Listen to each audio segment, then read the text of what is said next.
नमस्कार मित्रांनो, स्वागत आहे पुन्हा एका नवीन व्हिडिओमध्ये. तर मित्रांनो, आतापर्यंत आपण बरेचसे स्कॅल्पिंगबद्दल व्हिडिओज बघितलेले आहे आपल्या चॅनलवरती. जर तुम्ही नवीन असाल तर नक्कीच व्हिजिट करा चॅनलला, कारण की स्कॅल्पिंगच्या रिलेटेड मी बरेचसे व्हिडिओ तुम्हाला स्ट्रॅटेजी शेअर केलेले आहेत ऑलरेडी. तर आज आपण बघणार आहे स्कॅल्पिंग करता वेळेस आपण कुठले रूल्स फॉलो केले पाहिजे, जे की आपले कंडिशन्स आहेत. स्कॅल्पिंग तर बरेचसे स्ट्रॅटेजी आहेत, पण त्याच्यासोबत तुम्ही स्कॅल्पिंग करताना काय लक्ष द्यावं लागेल, ह्या तुम्हाला गोष्टी आज मी सांगणार आहे. ओके, याला तुम्ही टिप्स समजू शकता. खूपच अत्यंत महत्त्वाचे टिप्स आहेत. तुम्ही स्कॅल्पिंग करताना याचा नक्कीच विचार करावा. तर पहिलं टिप तुम्हाला सांगायचं म्हटलं तर काय, पहिलं टिप मूव्हमेंट ज्यावेळेस येते. आता बघा स्कॅल्पिंग म्हणजे काय आहे, हे रेंज नसतं हे स्कॅल्पिंग करण्याचं. हे जे रेंज असतं ना, तर इथं ट्रेड घ्यायचं नसतं आपल्याला कॉल किंवा पुढचं. तर तुम्हाला काय करायचं, सिंपल अशा प्रकारे एक बॉक्स तयार करायचा आहे. जर तुम्ही रॅक्टँगल टूल वापरत असाल तर रॅक्टँगल बॉक्स तुम्ही जर अशा प्रकारे केलं, तर हे बॉक्समध्ये जर मार्केट ह्याच्यावरती निघून गेलं तर तुम्ही ट्रेड घेऊ शकताय. तर हे झालं एक प्रकारचं, म्हणजे रॅक्टँगल टूल वापरून आपण बॉक्स ट्रेडिंग केलं तर ह्याला म्हणतात. पण आपण स्कॅल्पिंग ज्यावेळेस करतो त्यावेळेस आपल्याला एखादं मोमेंट पाहिजे मार्केटमध्ये. ज्यावेळेस मोमेंट येतं त्या मोमेंटलाच आपल्याला ट्रेड करायचं आहे. मग ते कसं कळणार आहे तुम्हाला, जर बॉक्स तुम्ही अशा प्रकारचं रेंज ड्रॉ केलं. रेंज ड्रॉ केल्यानंतर तुम्हाला काय होतं, एक रेजिस्टन्स आणि एक सपोर्ट त्या ठिकाणी मिळतं. तर वरती जर ब्रेक केलं तर आपण कॉल साईडचा ट्रेड बनवू शकतो आणि खाली जर ब्रेक केलं तर आपण पुट साईडचं ट्रेड बनवू शकतो आहे. ओके. आणि याच्यामध्ये कसं आहे, तुम्ही स्कॅल्पिंगमध्ये सर्वात आधी तुम्हाला काय करायचं आहे, मोमेंट शोधायचं आहे. आणि त्यानंतरनं आता हे दुसरं आपल्याला व्हिडिओ खूप मोठा बनवायचा नाही आहे, शॉर्टकटमध्ये एकदम पूर्ण डिटेलमध्ये माहिती देणार आहे तुम्हाला. ओके. तर पहिलं तर कंडिशन काय, तुम्हाला मोमेंटशिवाय मार्केटमध्ये ट्रेड अजिबात करायचंच नाही आहे. जर मोमेंट नसेल तर त्या ठिकाणी ट्रेड करायचं नाही आहे. 1-2 कॅन्डल जो तुम्ही स्कॅल्पिंग करत असाल, तर आता त्यासाठी दुसरं कंडिशन काय आहे. दुसरं कंडिशन म्हणजे काय, तुम्ही याच्यामध्ये काय करू शकता, एक तर 3 मिनिट किंवा 5 मिनिटाचं टाईम फ्रेम वापरू शकताय. ओके. बरेच जण काय करतात, तर 1 मिनिटाचं पण टाईम फ्रेम वापरतात. पण याच्यामध्ये काय होतं प्रॉब्लेम तुम्हाला सांगतो. 1 मिनिटाच्या टाईम फ्रेमवरती काही वेळेस काय होतं, मी डायरेक्टली आता 1 मिनिटाचा टाईम फ्रेम ठेवतो. ओके. तर याच्यामध्ये काय होतं, बऱ्याच जणाला आता 1 मिनिटाच्या टाईम फ्रेमवरती तुम्हाला सांगतोय, हे सगळे छोटे कॅन्डल्स बनलात. ओके.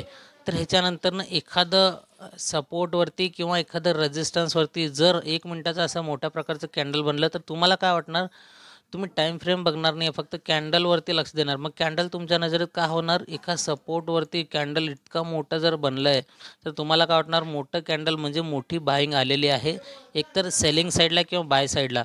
मग इथं सेल साईडला आलं, मग तुम्ही काय करणार, लगेच त्वरित त्या ठिकाणी हे सपोर्टला ब्रेक केलं आणि इतका मोठा कॅन्डल आहे, मग तुम्ही काय करणार, त्या ठिकाणी पुट बाय करणार. कारण की तुम्हाला वाटणार कॅन्डल मोठं दिसलं तर मार्केटमध्ये मोमेंट पण मोठंच येणार असं तुम्हाला वाटणार. त्यामुळे तुम्ही पुट बाईंग करणार. मग तुम्हाला काय करायचं, हे 1 मिनिटाचं कॅन्डल फक्त एखादं मोमेंट देऊन निघून जातं लगेच. असं नाही की तुम्हाला कंटिन्युअसली देतं म्हणून. ते कधी-कधी मार्केटचं जर ट्रेंडच राहिला, डाऊन ट्रेंड पडायचं, तर त्यावेळेस अशा प्रकारचं सिच्युएशन येईल की मार्केट त्या साईडला जाईल. पण सहसा होत नाही आहे. मार्केटमध्ये कसं अप अँड डाऊन हे चालूच असतं आणि त्यामध्येच आपल्याला एखादं ट्रेड शोधायचं असतं. आणि ते असं नाही की 1 मिनिटाच्या ह्याच्यावरती. तुम्हाला मी सांगतोय काय, तुम्ही 1 मिनिटाचं जर वापरत असेल, तर तुम्ही 3 मिनिटाचं किंवा 5 मिनिटाचं हे स्कॅल्पिंगसाठी जर तुम्ही वापरलं, त्या त्या ठिकाणी तुम्हाला चांगलाच रिझल्ट बघायला मिळू शकतं आहे. असं नाही की मी सांगतोय म्हणून. मी फक्त तुम्हाला काय करतो, एज्युकेशनल पर्पजच्या हेतूने तुम्हाला गाईडन्स करतो आहे. बाकी तुमच्या मर्जीने, तुमच्या जबाबदारीनेच तुम्ही या सगळ्या गोष्टीचा अभ्यास करून स्वतःच्या जबाबदारीनेच तुम्ही ट्रेडिंग करावा, ही विनंती करतो आहे. Okay. This video is educational purpose only. तर ह्याच्यामध्ये आपल्याला काय करायचं आहे, 3 मिनिट किंवा 5 मिनिटाचं टाईम फ्रेम तुम्ही जर वापरलं, तर त्या ठिकाणी तुम्हाला 3 मिनिटाचं 5 मिनिटाचं कॅन्डल कसं आहे, थोडंसं स्ट्राँगनेस जास्त असतं 1 मिनिटापेक्षा. त्यामुळे तुम्ही प्रयत्न करा 3 ते 5 मिनिटाचं स्कॅल्पिंगसाठी वापरायचं. हे झालं आपलं दुसरं, म्हणजे टिप्स सांगितलेलं तुम्हाला. आता तिसरं म्हणजे काय, ऑप्शन कुठलं घ्यायचं आहे. ऑप्शन म्हणजे काय, स्ट्राईक प्राईस कुठला. आता समजा इथं करंट स्ट्राईक प्राईस आहे 22,080चं करंट स्ट्राईक प्राईस इथं चालू आहे. तर बरेच जण काय करतात, 22,100चं, 22,120, म्हणजे 22,150, 22,200 अशा प्रकारचं काय करतात, पुढचे OTMचे घेतात. तुम्हाला स्कॅल्पिंग म्हणजे काय, फक्त एक चार्टवरही जरी तुम्ही फक्त 10 पॉईंट जरी गेन केलंत ना, तरी तुमचं एकदम प्रॉफिट मस्त होईल त्या ठिकाणी. एका लॉटनं होणार नाही, पण स्कॅल्पिंग करताना लॉट साईज तुम्हाला वाढवावंच लागेल. स्कॅल्पिंग करताना कुणी पण सिंगल लॉटवर करणार नाही. कारण की आपलं कसं आहे, पॉईंटचे क्वांटिटी जे असते ते खूप कमी असते. 10 पॉईंट म्हणजे प्रीमियम तुमचं 5 रुपयानं.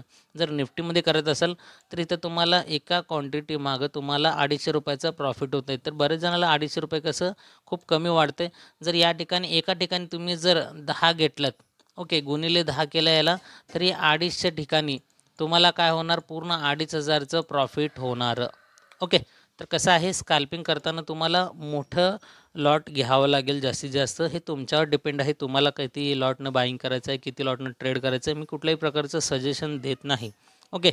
फक्त छोट्या तुम्हाला प्रॉफिट होतं म्हणून ते सांगतो आहे. आता राहिलं मेन मुद्द्याचं म्हणजे काय, तुम्हाला बाईंग कुठलं करायचं आहे. जर तुम्ही OTM बाय केला, OTM बाय केल्यावर त्यानंतरनं काय होतं, ते OTMमध्ये काय होतं, डेल्टा तुम्हाला कमी भेटतं. डेल्टा खूप कमी भेटतं. त्यामुळं काय होतं, तुमचं प्रीमियम फास्ट वाढत नाही आहे. मग एकतर प्रयत्न करा, तुम्ही काय करा, एकतर ATM, okay, at the money by करा, किंवा या ठिकाणी तुम्ही काय करू शकता, OTM म्हणजे सॉरी, तुम्ही काय करू शकता इथं ITM, ATM किंवा ITM.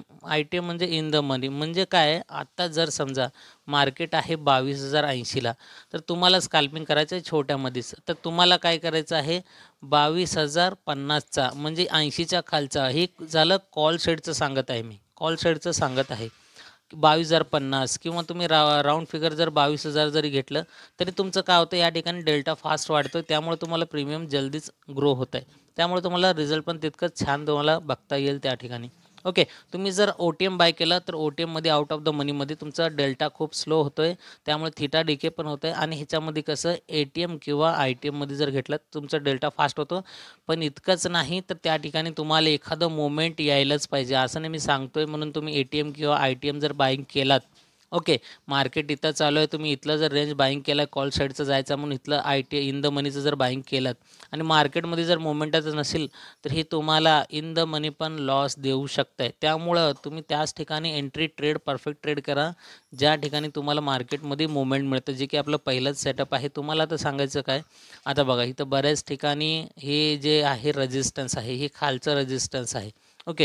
ह्याला आपण जर एक प्रकारचं ड्रॉ केलं, जर आपण अशा प्रकारचं ड्रॉ केलं, तर ड्रॉ केल्यानंतर आपल्याला कळतं की सपोर्ट रेजिस्टन्स तुम्ही जर प्रॉफिट ड्रॉ केलं, आता ड्रॉ केला इथं केला, ह्याच्या खालच्या लेवलला इथे करतो आहे. आता बघा इथं बऱ्याच ठिकाणी मार्केट याच लेवलला इथं सपोर्ट केलेलं आहे. याच लेवलला पुन्हा इथं सपोर्ट केला, पुन्हा वरती गेला, पुन्हा याच लेवलवरून आता सस्टेन केलेलं आहे. आणि रेजिस्टन्स म्हणजे काय, इथं इथं या ठिकाणी बरेच, आणि इथं ज्यावेळेस ब्रेक केला रेजिस्टन्स, त्यावेळेला बघू शकता मार्केटमध्ये फास्ट मुवमेंट आलेलं आहे. आणि ज्यावेळेस ह्या रेजिस्टन्सला म्हणजे हे सपोर्टचं काम करणार, जिथं ब्रेक केलं त्यानंतरनं खालच्या साईडला मुवमेंट आलं आहे, तर तुम्ही एंट्री घेतानाच परफेक्ट एंट्री घ्यावं. ओके. तर 3 आपले झाले. आता एकतर मोमेंटमध्ये बघा, आणि दुसरा म्हणजे काय 3 ते 5 मिनिटाचा टाईम फ्रेम, आणि तिसरं म्हणजे काय स्ट्राईक प्राईस कुठलं चूज करायचं. तर OTM घ्यायचं नाही, ITM किंवा ATM घ्या, ॲट द मनी किंवा इन द मनीचं घ्या.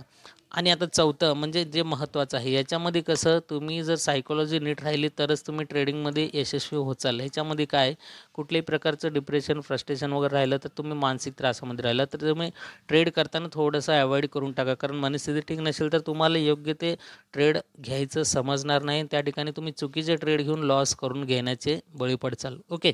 लॉस करून घेणार, त्यामुळे तुमचं माइंडसेट बिघडणार आणि तुम्ही अजून ओव्हर ट्रेड करायला जाणार रिकवर करण्याच्या नादात, आणि त्यामुळं अजून ओव्हर लॉस तुमचं होऊ शकते. तर मेन चौथं महत्त्वाचा मुद्दा म्हणजे काय, तुमचं माइंडसेट नीट ठेवा, त्याशिवाय तुम्ही अजिबात ट्रेड करू नका. ओके. आता पाचवं म्हणजे काय, बाईंग करताना, ओके, बाईंग करताना प्रीमियम जर 100 असेल, आता जर समजा इथं तुम्ही बाय करू लागला, इथं मार्केट सुरू आहे आणि हे ATM आहे म्हणजे ॲट द मनी आहे.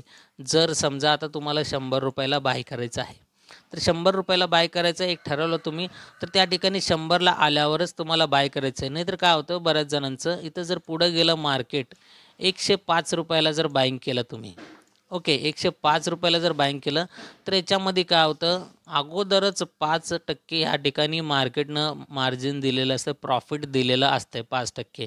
मग तुमचं स्कॅल्पिंगमध्ये सेटअप असणारच किती, जवळपास जास्तीत जास्त 8% ते कमीत कमी आपण 7% घेणार याच्यामध्ये प्रॉफिट.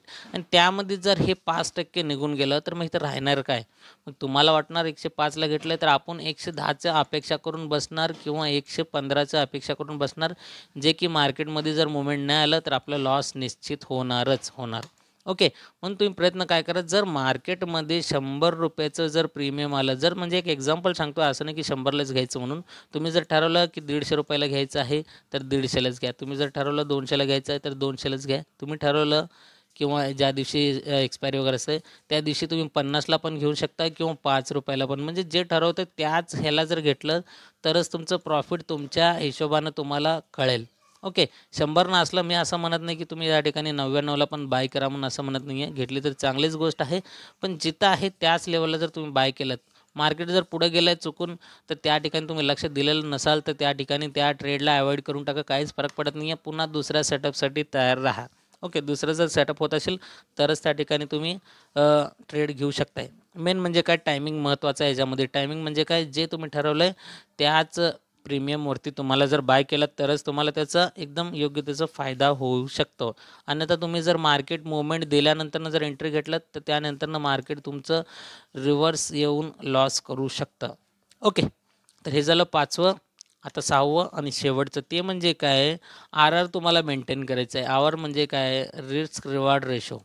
तर हे तुम्हाला मेंटेन ठेवायचं आहे. जर तुमचं प्रॉफिट आहे समजा आता जवळपास एक 7% किंवा तुम्ही प्रॉफिट जर समजा एक ठिकाणी या ठिकाणी 10% जर ठेवलात, तर तुम्हाला 7%मध्ये किती ठेवायचं आहे, हे झालं तुमचं प्रॉफिट. आणि तुमचा एस-एल असणार आहे 3%चं. ओके. एस-एल 3%चं असणार आहे. जर 10%चं जर तुम्ही ठेवलं या ठिकाणी, तर तुमचा एस-एल किती असायला पाहिजे, जवळपास 4%. ओके. जवळपास 4%चं म्हणजे काय, 1:2चा तर तुमचा रिस्क रिवॉर्ड रेशो आहे ना, ते पाहिजेच पाहिजे. अन्यथा असं नाही की 1:1 जरी ठेवलं तुम्ही, तरी काही हरकत नाही आहे. पण जर जास्त वेळेस आपला एस-एल जर उडाले, तर त्या ठिकाणी लॉस दिसू शकतं आहे. पण कसं आहे, 10 ट्रेडमध्ये जर तुमचे 7 ट्रेड सक्सेसफुल झाले, ओके, किंवा 10 ट्रेडमध्ये जर समजा तुमचे फक्त 5च ट्रेड सक्सेसफुल झाले आणि ते आहे 1:2चे. ओके.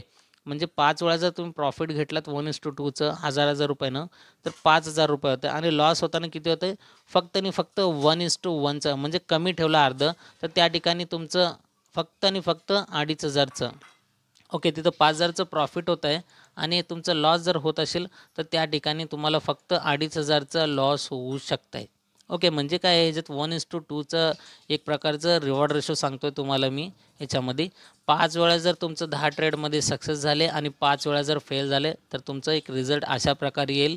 तुम्ही 5 वेळेस जर सक्सेस झालं तुमचं ट्रेड, तर त्या ठिकाणी तुमचं 5चं प्रॉफिट होणार आहे. आणि जर एस-एल जर उडाले त्याचं धरलं, तर तुमचं 2500चं टोटल जर कॅल्क्युलेशन केलं, 2500 काढलं 5000मधून, तर त्या ठिकाणी तुम्हाला उरणार आहे या ठिकाणी 2500चं शेवटी शेवटी प्रॉफिट. पण हे तुम्हाला कधी मिळणार, 1:2चं जर रिस्क रिवॉर्ड रेशो तुम्ही जर मेंटेन केलं, तर तुम्हाला मिळू शकतं आहे.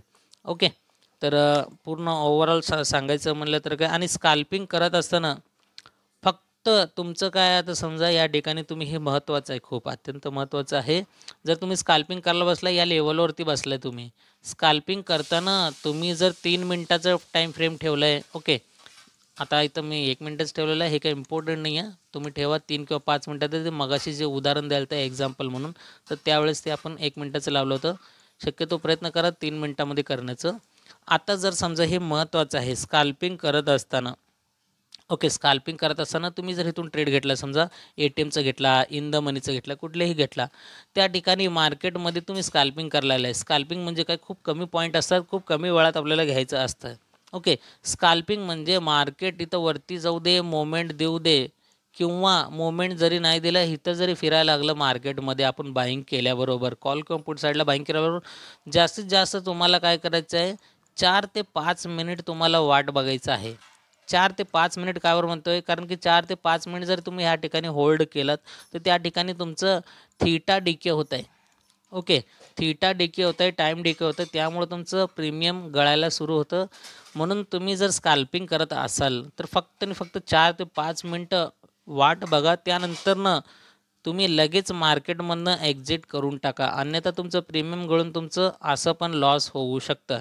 आणि जर समजा तुमच्या ट्रेडला 15-20 मिनिट जरी झाले, तुम्ही जिथून बाईंग केलं कॉल किंवा पुट साईडला 15-20 मिनिट झाले आणि तरी पण तुम्हाला मार्केटमध्ये मूव्हमेंट मिळत नाही आहे, तर ओळखून घ्या तुमचं जे स्ट्रॅटेजी आहे ते काहीतरी चुकीचं ठरलेलं आहे. ओके. तुमचं जे स्ट्रॅटेजी आहे ते काहीतरी चुकीचं ठरलं, हे तुम्ही समजून घ्यायला पाहिजे. ओके. किंवा 15-20 मिनिट म्हणलं तुम्ही जरी होल्ड जरी केलात तर त्या ठिकाणी तुमचं डीके होईल. ओके, तर तुमचं 15-20 मिनिटमध्ये थांबलं, मोमेंट नाही मिळालं तर समजून घ्या की तुमचं कुठं ॲनालिसिस वगैरे काही चुकलेलं आहे. ओके, तर ह्या सगळ्या गोष्टी मी नक्कीच तुम्हाला समजून सांगण्याचा प्रयत्न केलेला आहे. ओव्हरऑल जर बघितलं आपण स्टार्टिंगपासून जर बघितलं तर आपलं पहिलं जे आहे मेंटेन करायचं तुम्हाला सांगतोय. पहिलं जे पॉईंट होतं ते म्हणजे काय, मार्केटमध्ये तुम्हाला काय करायचं आहे, मूव्हमेंट बघायचं आहे. मूव्हमेंट बघायचं आहे, पहिलं मूव्हमेंट बघायचं आहे. दुसरं काय बघायचं आहे, त्या ठिकाणी तुम्हाला टाईम फ्रेम बघायचा आहे. 3 ते 5 मिनिट सांगितलं आहे, बाकी तुमची मर्जी आहे. मी फक्त तुम्हाला आयडिया देत आहे. ह्याच्यानंतर तुमचा अभ्यास मात्र नक्कीच असणार. तर तिसरं जे असणार आहे ते म्हणजे काय, स्ट्राईक प्राईस कुठलं घ्यायचं. ओके, इन द मनी किंवा या ठिकाणी ॲट द मनी, हे 2 तुम्हाला सांगितलेलं आहे. ओव्हरऑल सांगत आहे पुन्हा एकदा. तर हे चौथं आपण जे बघितलं आहे, चौथे म्हणलं तर काय, आपला माइंडसेट. तर आपला माइंडसेट नीट असणं गरजेचं आहे, त्याशिवाय तुम्ही ट्रेड अजिबात करू नका.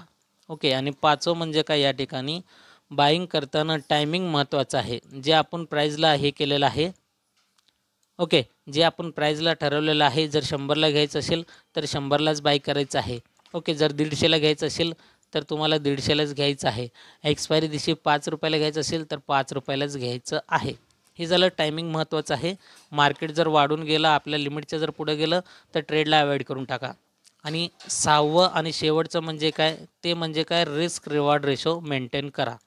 ओके, म्हणजे जेवढ्याचं तुम्ही टार्गेट ठेवताय त्याच्यानं अर्ध्याचं तुम्हाला एस-एल लावायचं आहे. कारण 1:2चं जरी तुम्ही टार्गेट जर घेतलं तर त्या ठिकाणी तुम्हाला प्रॉफिटेबल ट्रेडिंग मिळू शकते. ओके, अपेक्षा करतो तुम्हाला ह्या सगळ्या गोष्टी कशा वाटल्या कमेंट करून नक्कीच तुम्ही सांगचाल. आणि आवडलं असेल तर व्हिडिओला लाईक, शेअर आणि चॅनलला सबस्क्राईब करा जर अशाच प्रकारे इंटरेस्टिंग जर व्हिडिओज बघायचे असतील तर. ओके, तर चला मित्रांनो, भेटूया पुढच्या एका नवीन टॉपिकसोबत एका नवीन व्हिडिओमध्ये. तोपर्यंत गुड बाय अँड थँक्यू.